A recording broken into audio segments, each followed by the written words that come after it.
Herkesin merakla beklediği veriler geldi. Arda Güler'in bu sezon kaçan asistlerinin toplam sayısı. Real Madrid soyunma odası ikiye bölündü. Arbeloa'yı destekleyenler ve Arbeloa'yı desteklemeyen futbolcular kimler? Mbappe sezonu kapattı mı? Real Madrid'de transfer harekatı. Takımdan gidecek ve takıma gelecek oyuncular kimler? Kenan Yıldız'dan haberler, Arda Güler'den haberler, hepsi ve daha fazlası bu videoda olacak. Hazırsanız başlayalım. Herkese merhabalar, hoş geldiniz. Gündemimiz çok yoğun, hemen başlayalım dostlar. Mbappe sakatlık nedeniyle bu sezon Real Madrid ile bir daha oynayamayacak gibi görünüyor. Sezonu kapattı. Haberleri çıktı arkadaşlar. Şöyle haberlerin detaylarına doğru gidelim. Bu adam tamamen deli diyor bir Real Madrid sayfası. Top oyunda gayet iyi görünüyor. Aniden duruyor ve hiçbir özel sebep olmadan beni oyundan al diyor. Yani Betis maçından bahsediyor. Sanki az önce Ballon d'Or kazanmış gibi soyunma odasına doğru yürüyor. Maçı sonuna kadar izlemeden tam bir skandal. Yani yedek kulübesine de gitmiyor. Direkt soyunma odasına gidiyor. Yani bu kendisini üstün görmektir arkadaşlar. Başka bir açıklaması yok.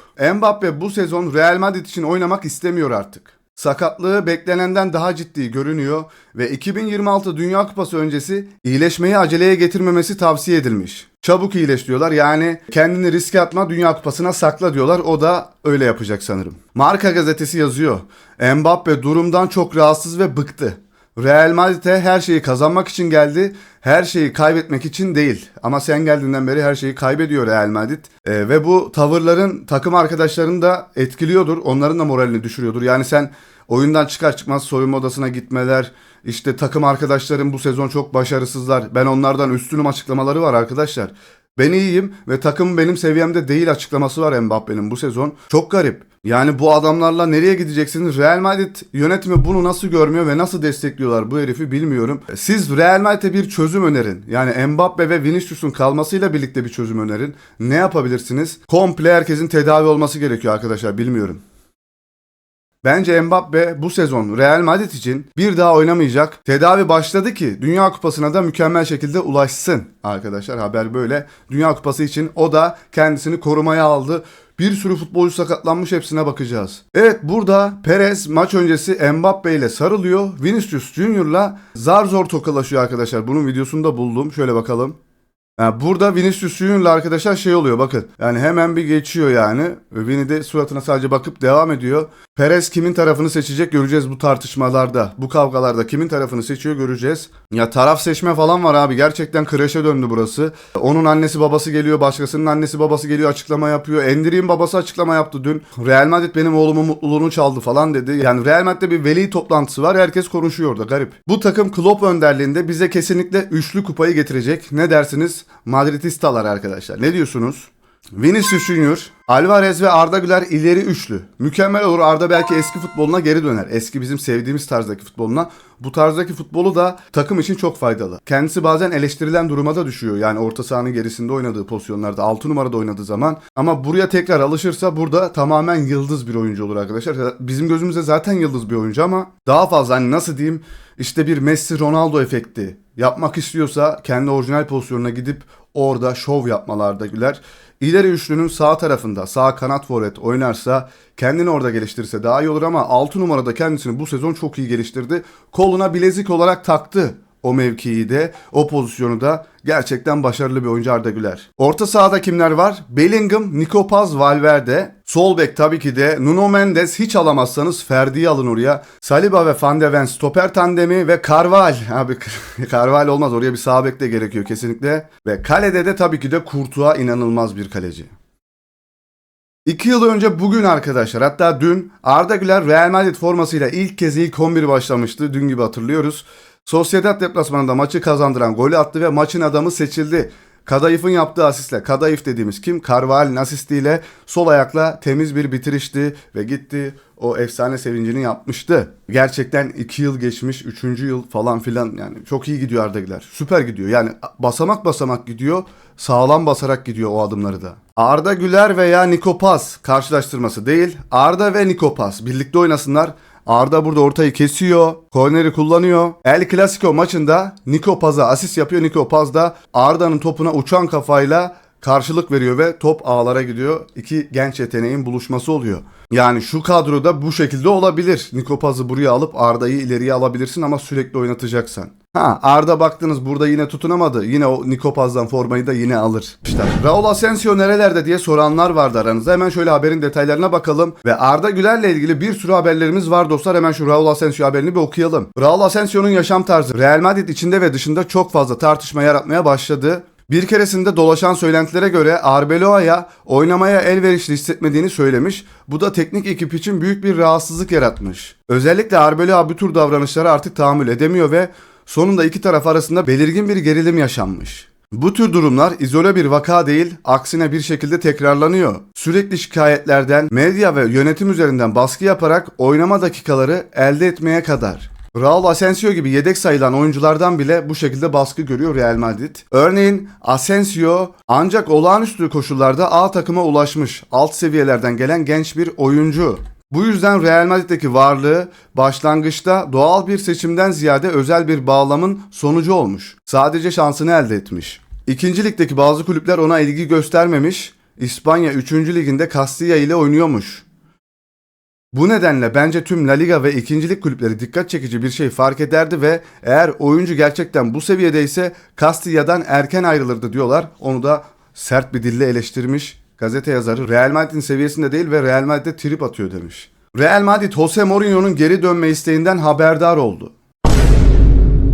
Mourinho kendisine yakın kişilere geri dönmek ve kulüpte ikinci bir şansı elde etmek istediğini açıkça belirtti. Fabrizio Romano'nun haberi, yani göz göre göre Real Madrid'e gelmeye, kendisini oraya yamamaya çalışıyor. Bunu da yaparsanız pes yani size. Evet, geldik o istatistiğe arkadaşlar. Arda Güler gol yollarında çok etkili. Real Madrid'de en az büyük fırsatları kaçıran 3. oyuncu. Yani bütün pozisyonları değerlendiren 3. oyuncu Arda Güler. La Liga ve Şampiyonlar Ligi dahil soğukkanlılık artı etkinlik Arda Güler'i övmüşler. 39 gol atmış. Lig ve Şampiyonlar Ligi'nde Mbappe 28 tane kaçırmış. 28 asist heba olmuş. Tahmin edin bu asistlerin tamamı kime aittir? Ya sadece tahmin edin. Sizce Mbappe'ye en çok pası kim atmıştır? Vinicius Junior 18 gol atıyor. 24 tane asiste kaçırıyor. 24 tane büyük şans kaçırıyor arkadaşlar. Bu asistlerin tamamı kime aittir ya da yarıdan fazlası kime aittir? Siz hesaplayın. Arda 6 gol atıyor. 3 tane de önemli pozisyonu kaçırıyor. Jude Bellingham 6 gol atıyor, 12 tane pozisyonu kaçırıyor, 12 tane asisti kaçırıyor. Fede Valverde 8 atıyor, 3 kaçırıyor. Gonzalo 4 atıyor, 5 kaçırıyor arkadaşlar. Şuradan bir rakam bulun arkadaşlar. Arda Güler'in kaçan asistlerini siz hesaplayın. Ya gerçekten şu asist rakamlarına bakar mısınız arkadaşlar? Şunları atabiliyor olsalar Arda Güler bir sanırım 50-60 asist yaparmış yani bu sezon. İnanılmaz bir çocuk. Önünde yetenekli forvet olması gerekiyor Arda Güler'in. Alvaro Arbeloa soyunma odasındaki önemli oyuncuların desteğine sahip. Evet, yeni haberde bu arkadaşlar, yani millet birbirini destekliyor. Sanki bir seçim var ortada. En büyük destekçisi Vinicius Junior olmakla birlikte Fede Valverde, Antonio Rüdiger, Courtois, Tchouaméni, Bellingham ve Arda Güler de destek veriyor. Marka gazetesi hata yapma. Hepsi de teknik direktörle kendilerini rahat hissediyor. Arda Güler'in seni desteklediğini ben düşünmüyorum. Yani bu nasıl bir haber yapıyorsunuz? Arda'yı bir yere taraf yapmayın. Arda bence tarafsızlığını koruması gerekiyor.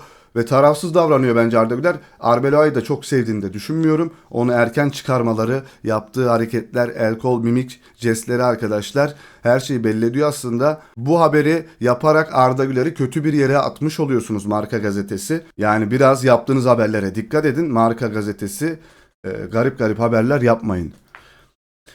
Emirhan İlkan Torino'nun Inter maçında yine maçın oyuncusu seçildi. Inter maçında 95 dakika oynuyor.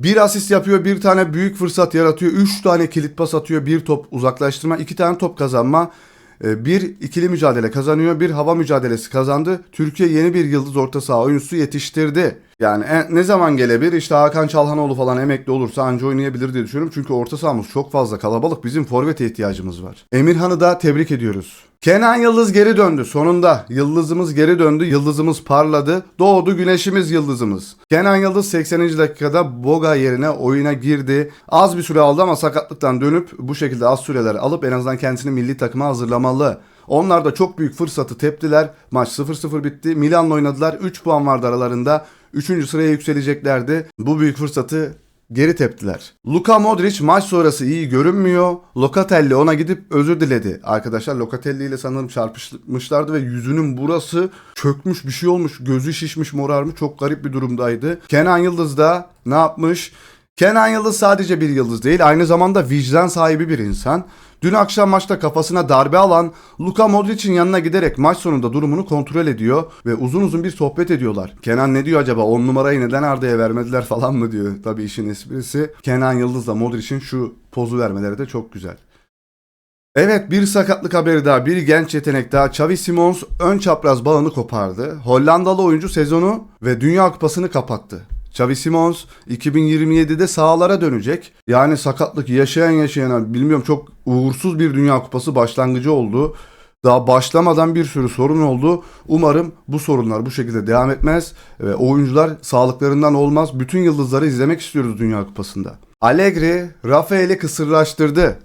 Geçen sezon 25 gol katkısı veren Leao bu sezon şu ana kadar yalnızca 13 gol katkısı verebildi.